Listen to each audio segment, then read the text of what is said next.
recent years before my show begins in 2019, there was a few original Halloween movies like The Dog in the Spooky Bones and some others.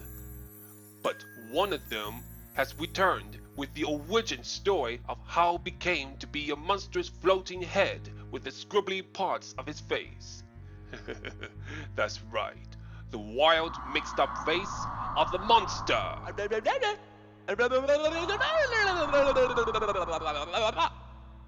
The real question about this: who created the monster?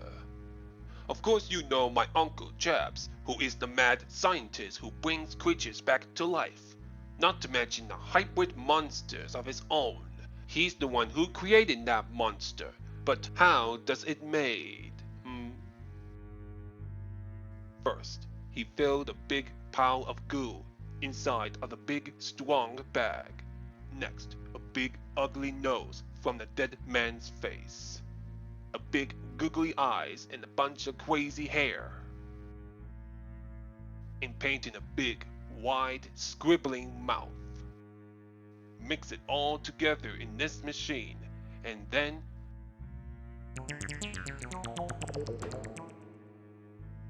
that's how the wild mixed up face of the monster was born. His mouth moves as he can mumble, eyes and nose squabbling all over his face. Its ears moves and flapping, grew longer and shorter, and the hair so wild, like a fire with many colors. Then it's floating around and everywhere.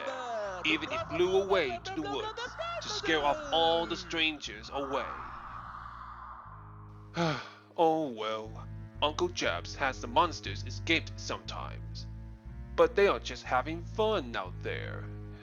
But if you ever heard a strange mumbling noise and its head so big and floating around in your woods, run.